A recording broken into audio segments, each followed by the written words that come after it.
here I am. I've been in Temecula, staying at Native Falls Campground in wine country for a couple of weeks now. Well, it'll be 2 weeks in a couple of days. I got to admit that the anxiety in me immediately started to rise when I showed up here. I've talked to some friends and I've reflected on it myself. And it's just because I get back into that hustle mode. I need to be busy since I'm in my home base. I need to be going and doing something or taking care of business, which is true. I did come here to see my parents, see my family, uh, move out of my office at Michelle's place, get over to my storage and take care of a few things there. I wanted to get this table that came with the trailer that I'd left behind because when I was working on my writing course, I realized that having a table to be able to spread out notes and stuff like that would be really much more efficient for me. But looking at like how crowded it makes the trailer, I've gone to visit my parents a couple of times, and my dad didn't remember the time I had gone before to see him just a week earlier. When I first got here, he's had two ER visits since I've been here for breathing issues. Kelly, the emotional toll of returning home, and then the anxiety of having to get rid of this stuff before I leave again. And then there's now still some financial concerns that are happening. So I got this morning, I'm going to go out and see my parents again. My aunt and uncle are coming out. Yesterday, I went out with a friend of mine for breakfast. I wanted to go to shopping and get some new jeans and some sandals because I've realized, okay, I need another pair of jeans and I could use a couple t-shirts. Because normally I don't wear those kinds of apparel, so I didn't have them in abundance, and I got rid of a lot of clothes. Anyway, I was going to go shopping. I was walking out of the parking lot. I see this Chevy Silverado backing right into my truck, and then he takes off. We saw it. I'm witnessing it. I see it happen. I'm like, that guy just hit my truck. And we tried to run him, chase him down, not in the vehicles, but walking, running, chase him down in the parking lot to try to get his license plate or to stop him and say, hey, you just hit my truck. And yes, there's a little bit of damage, not body damage, but the back bumper, there's a step, like a plastic or vinyl step that now needs to either be replaced or somehow fixed. And so just adding to my anxiety, I didn't need that and I didn't cause it. And I'm looking at this as everything is not caused by me. It's just what I am. I don't know if I'm attracting it, but it's just what's happening. For years and years, 6 or 7 years, I have been doing this word for the year. And I've gotten my clients into the practice of finding a word that's going to represent what you want this year to be for you. My first time I did it was humility. And it wasn't like to be humiliated, but it was to basically humble myself in service, to be appreciative of being able to help people, serving in that wisdom and humility. And then over the years, I've had accept and I've had love and I don't know, I keep writing them down, but for the purpose of this video, I'm drawing a blank. So this year, I had already picked my word and honestly haven't been daily focusing on it like I normally would have in years past, mostly because I'm trying to make a conscious effort not to journal every day because when I was reviewing my journals, I realized there was a lot of redundancy. I was processing, but it became such a habit and maybe even an addiction to journal every single day that I could go weeks and still processing the same exact thing. And so when I was reviewing it, it's okay, come on already. Why do you keep writing about this? So I have made a conscious effort to not spend as much time journaling. If I've already processed it, I don't need to write it again. I can just read it if I need to, but focusing on other things. And then I'm working with a client on some issues that are going on. This was just the other day. And I said something about, you've shown a lot of grace and patience, blah, blah, blah, blah, blah. And she responds with, patience is my word for the year.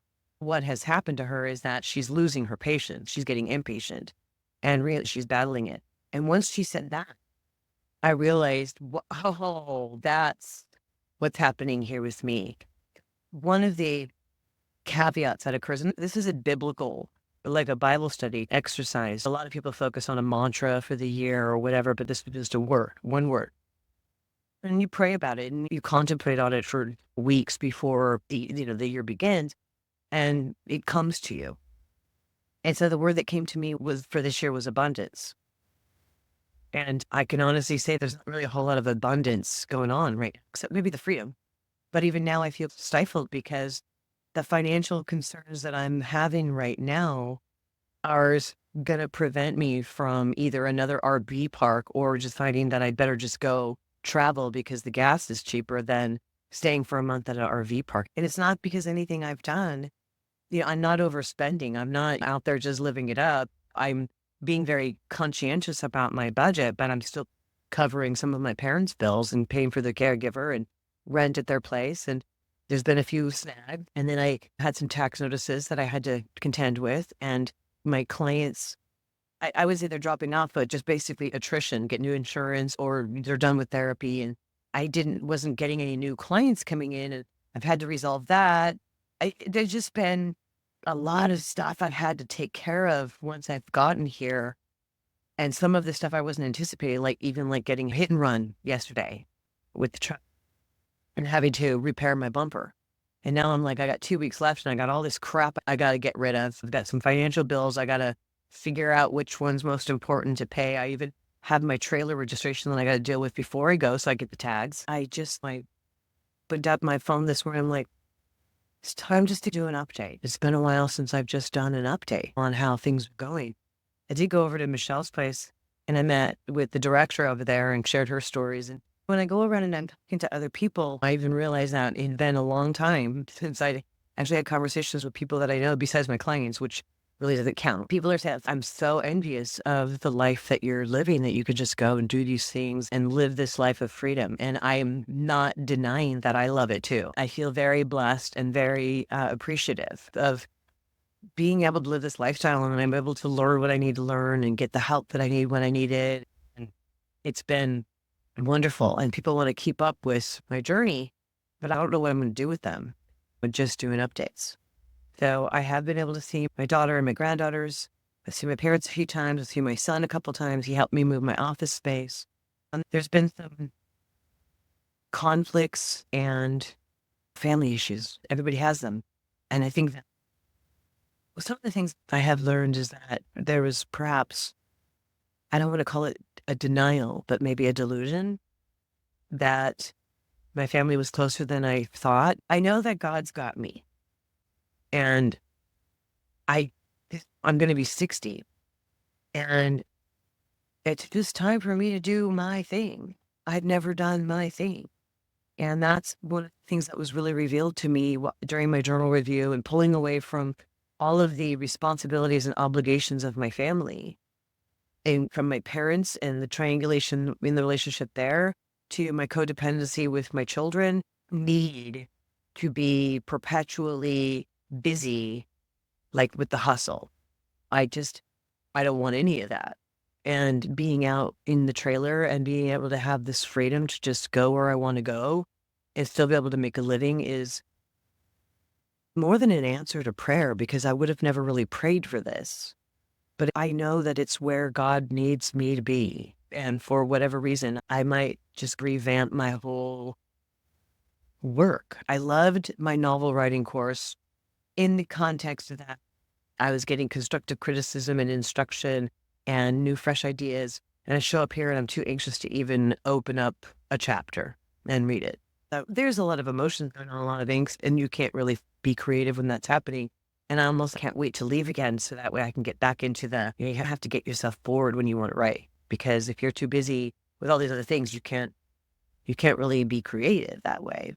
Here I am in Temecula, and knowing that I have not spent enough time on my spiritual practices. I have this book that I'm working on that I'm calling it my Tree of Life book. And really all it is a handmade leather journal with little clips and locks. I'll show it one time.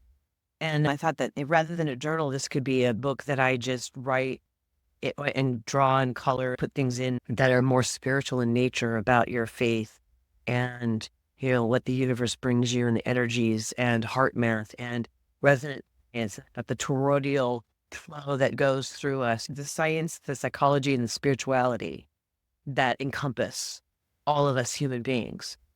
And even that's been a challenge for me to work on, because I'm not an artist, but I want it to be in my hand, not me printing something and pasting it in there. I want the whole thing to be my hand. I wrote it, I colored it, I did it. Sometimes things look like a 6-year-old did it. Hey, whatever. I know that I want to get back into that. I want to be working on my novels. I'm in the air about dead air, mainly just because I want to. There's other stories that I really want to write, and I'm almost like come over the story. I've been working on it for 15 years. That's when it first came to me. It was while I was unable to work and not feeling good, and when I was dealing with my heart problems. It sparked me into that creative mode and be able to help I processed and coped. Yeah. I don't know. We'll see. And not that I want to give up on writing. I'm just not that confident about that particular story. And mostly just because I can't see how that would happen. I don't know how, and I'm like, it's a made up story. One of the things I want is like the book is called Dead Air. Why do you want this stuff to happen in the second chapter when the purpose is it's dead air and what the radio stations are doing about the dead air? In the premise, I say that terrorists take over the transmitters. The readers already know this, and so they're like, "Why are you waiting so long?" I don't know. I have to rethink, or I gotta fix that. But you know what? The process is fun for me. It's not everybody's cup of tea now, is it? And I look interesting because I've signed up for different newsletters, or I'm searching for this or that, and now on social media, I'm getting all these ads for writing courses and groups and stuff like that. It's hard to know what you want to do. And then especially now that I'm having a little bit of financial a snag, I can't afford it. I can't do it. So I'm going to have to do whatever's free. So I came back here and it's not, I know I don't belong in Temecula. I know. The thing is, I don't know where I belong at this point. And I don't feel lost. I feel like I still want to wander. And that's just it. I haven't chosen where I belong yet. I haven't found my people yet.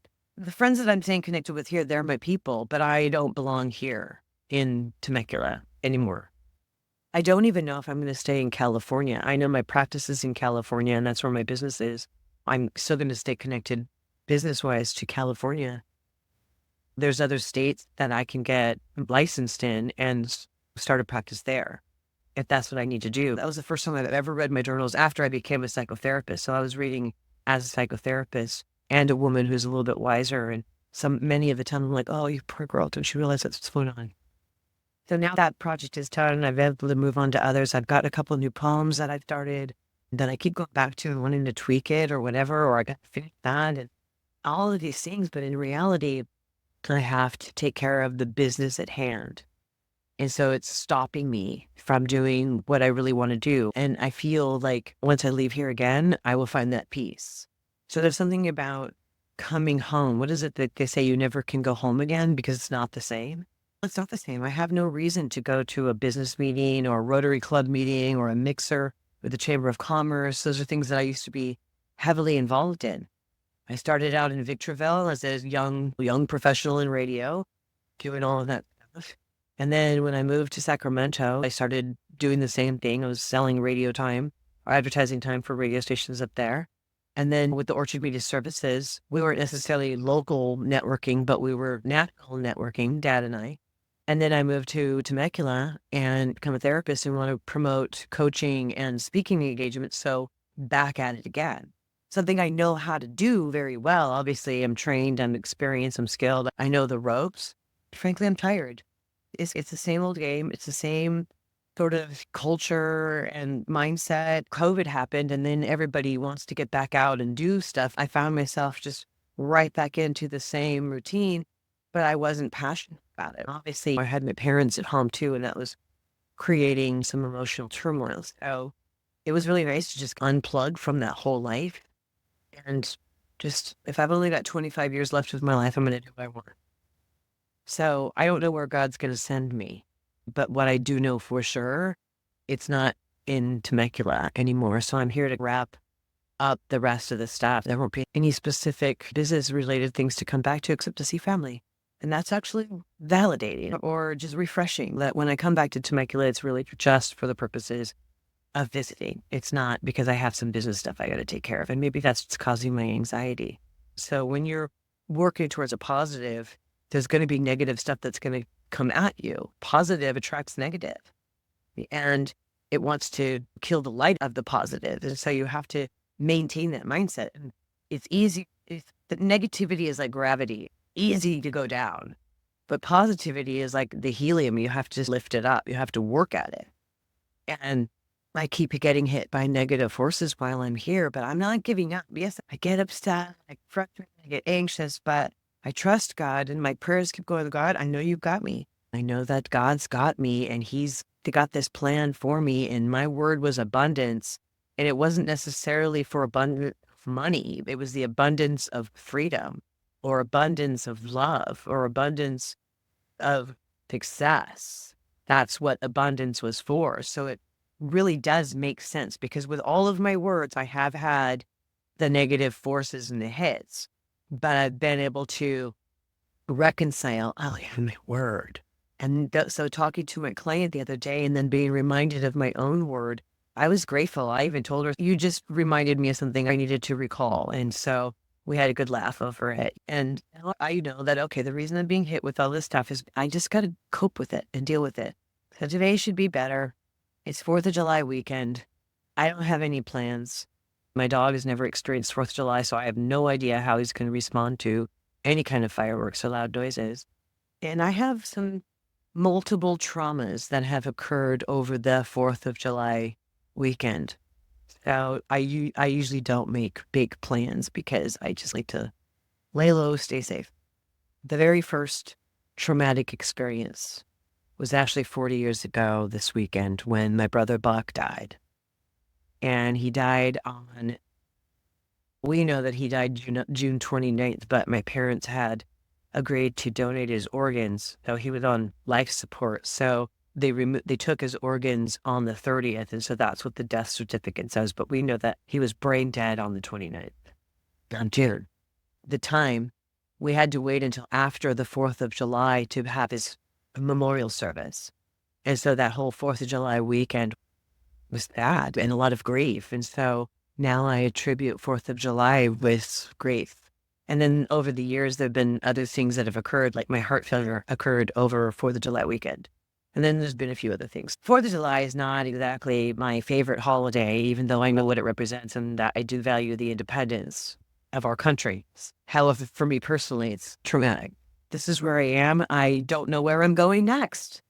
And I've still got 2 more weeks in this spot. So a new update on the Kismet and Kelly adventure, Kelly Kismet's adventures, will be coming up soon. Stay tuned.